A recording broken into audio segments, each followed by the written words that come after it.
Hey everybody, welcome to the ANDIKA Bulletin for Friday, the 14th of February 2025, and it's currently 2 minutes to 2 o'clock Queensland time.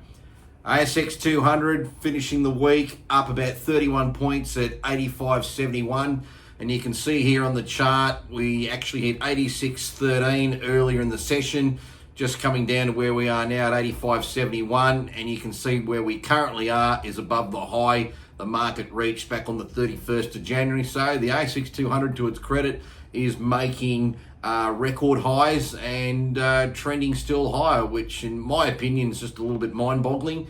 There's the chart going back over the last year and a bit, and you can see we probably had the low back in October 23, and then that was around 85 points, and all the way up today at 85.70. So it's just quite a great run on the ASX 200.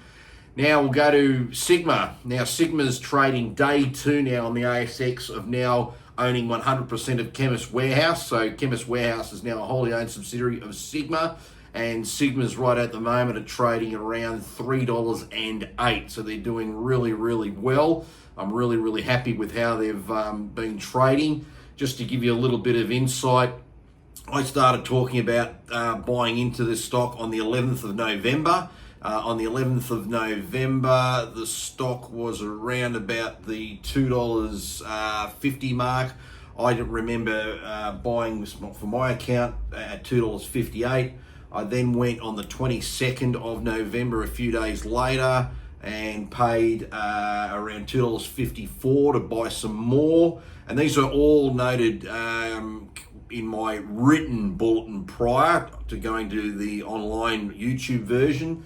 And then on the 28th of October, I also was a buyer more of Sigma, this time at $2.90. So I paid up a bit more. That was up around this sort of price here of an intraday bit.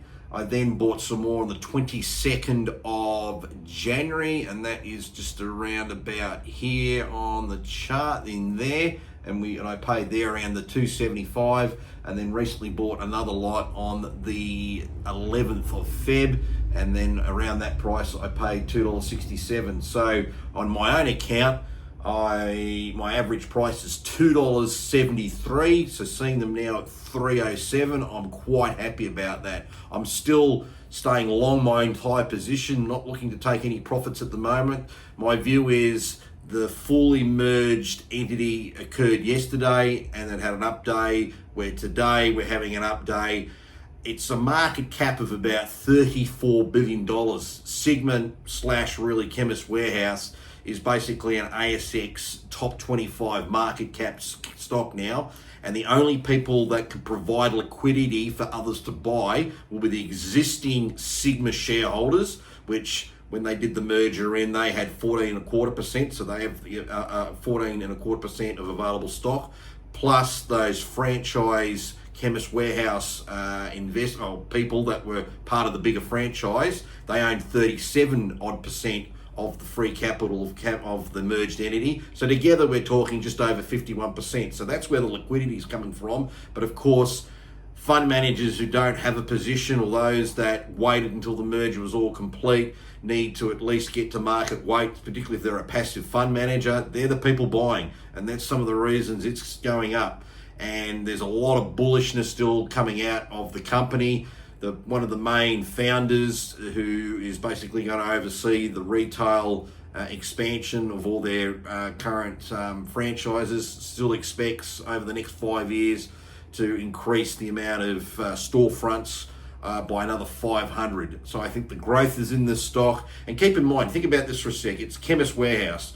Now you go there, get your script filled. You also can buy any ancillary medical bits and pieces, whether it be equipment, be it non-medical sort of drugs, throat lozenges, cough medicine, that sort of stuff. Plus they have a huge makeup, fragrance section. They have a huge supplement section. And when they go and do deals, people just go out and clean them out. They are literally the Bunnings of that sort of business. And the thing is, for me, they are literally a proxy on government spending on our health system. Because if you are going to the health system, seeing your doctor, you get a script, you're probably going to end up, or basically there's a 1 in 4, nearly a 1 in 3.5 chance one of the chemists you're going to go to is one of the ones they own. If it's not Chemist Warehouse, it might be Amcal, or it could be the discount pharmacy, whatever the other brands they might have. So they're filling that out. Plus we've got, according to the current new Minister for the NDIS, over 5.5 million Australians are apparently disabled and on the NDIS. I mean, there's a proxy of a $44 billion public spend, which I've got to tell everybody in the next 10 years is probably going to double to 88 billion, but it's a question and a debate for another time. But it's where compulsory monies are being spent within the system, and they have a network which is going to benefit from said spending. So I think this is a great story. I think it's something that one should consider having in their portfolio for the medium to the longer term aspect here.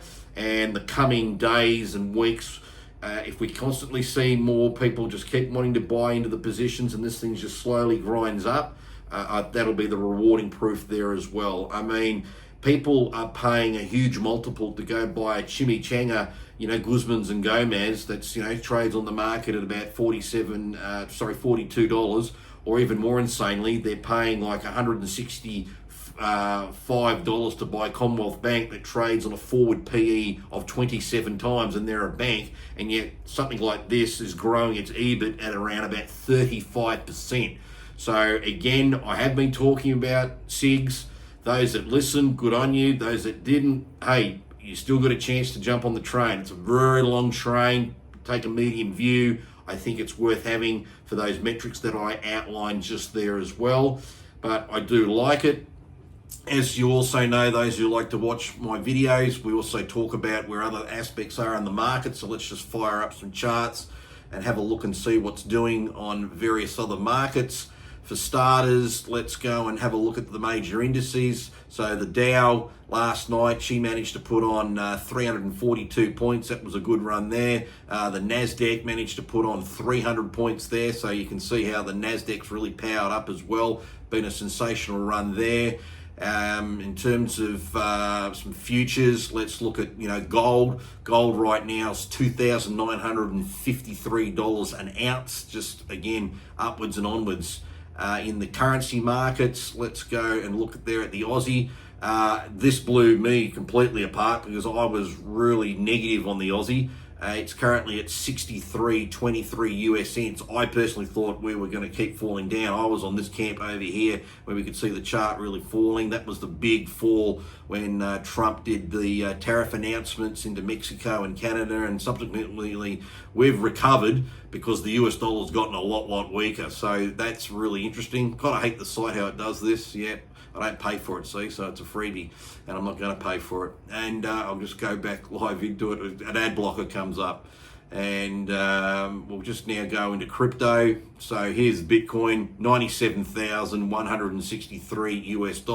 Again, you can see it hasn't been really doing too much, just really in that sort of pattern between 105 and about 92. And then in Aussie dollars, we can see Bitcoin is $153,568 Aussie. Again, it's just the same sort of pattern is right there for all of us to see as well.